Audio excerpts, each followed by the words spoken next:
Hi, good morning, folks. This is Chantel Faith, and this morning I just wanted to share a little bit about the beautiful mystery of being united with Christ.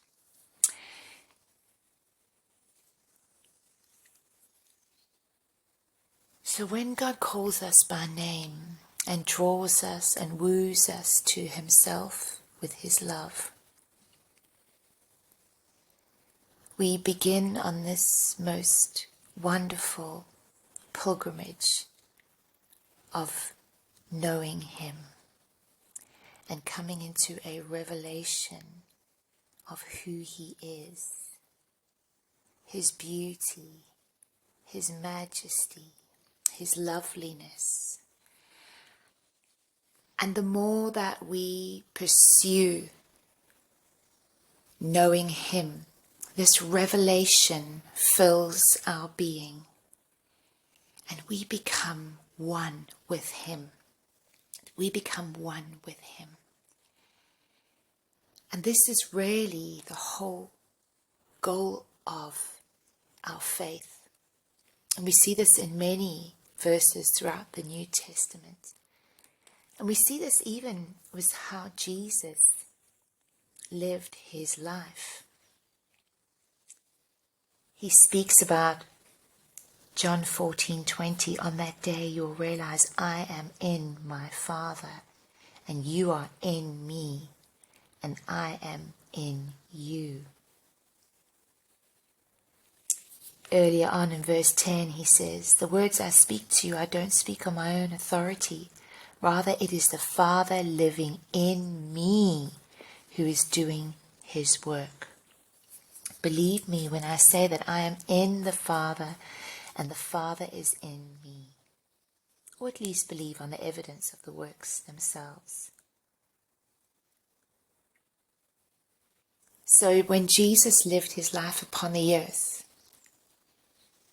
He understood that for Him to finish that which the Father had called Him to do, He needed to have this divine union with the Father, with Yahweh, creator of all life. He needed to give Himself up to this union. And Paul speaks about this in Galatians 2:20. In our own lives, I have been crucified with Christ. I no longer live, but Christ lives in me. And so this is His whole desire, that as we are on this pilgrimage of knowing Him, we're on this pursuit of knowing Jesus, seeing Him, and knowing Him intimately.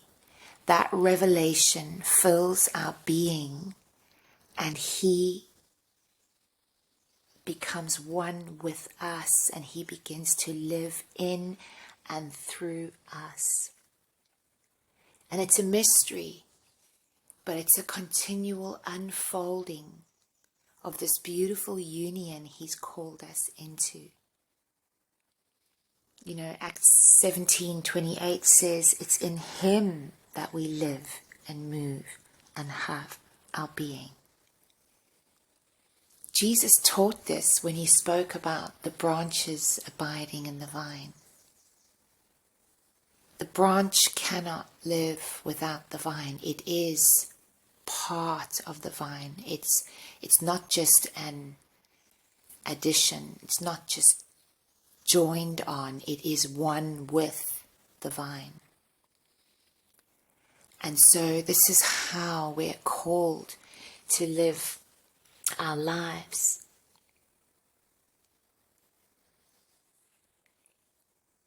John 17:3 says, this is eternal life, that they may know you. And this is our pilgrimage. This is our one pursuit, to know Jesus, to see Him, to have a full revelation of how beautiful, majestic, holy, wonderful, glorious He is.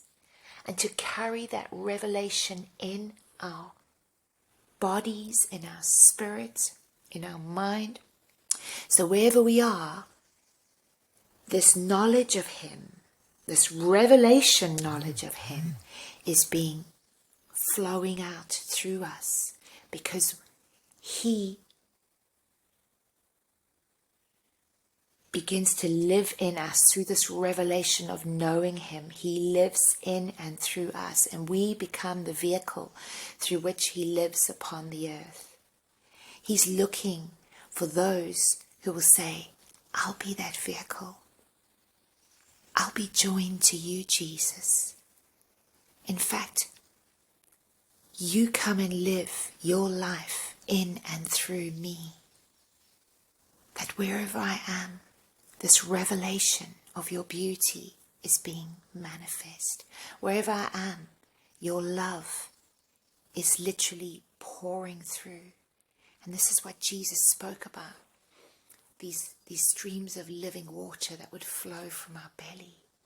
It's Jesus Himself, that His life in us, as we have this union with Him, that He pours Himself out through us.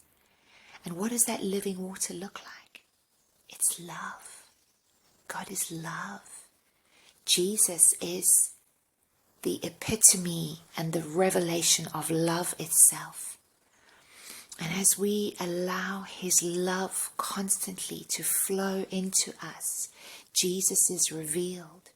This is knowing Him, is knowing His love. 1 John 5:11, this life is in His Son. And as we live in Him, He lives in us. And we overflow everywhere. There's literally streams pouring out from us. And it looks like love. It tastes like love. That's why Psalm 34 says, taste and see that the Lord is good. Because it's so sweet. It's so lovely. The world tastes Jesus. As we allow this revelation of knowing Him to pour through us, the world tastes it. It tastes like honey. It's sweet. And then they desire it for themselves. I love Psalm 63, where we see the longing and the desire of David's heart is to know God. He longs for Him.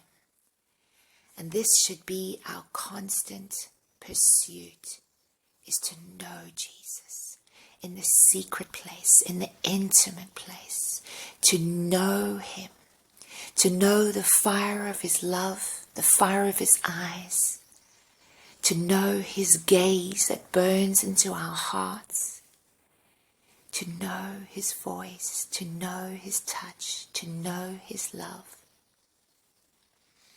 David says in Psalm 63, I've seen you in the sanctuary and beheld your power and your glory. Because your love is better than life, my lips will praise you. And may we have this hunger like David, a hunger and a desire to know Jesus, to seek after knowing Him, a pursuit, intimacy with Him. The beginning of Psalm 63 says, earnestly I seek you. I thirst for you. My whole being longs for you. In a dry and parched land where there is no water. You know, I feel that verse so deeply every day. There's nothing on this earth that will satisfy. Nothing that will satisfy. That's why he speaks about this dry and parched land.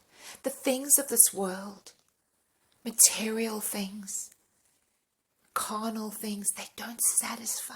Any satisfaction is so temporary.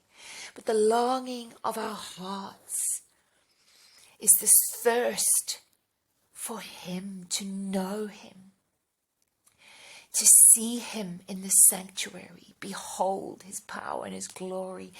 It's his love. It's better than life.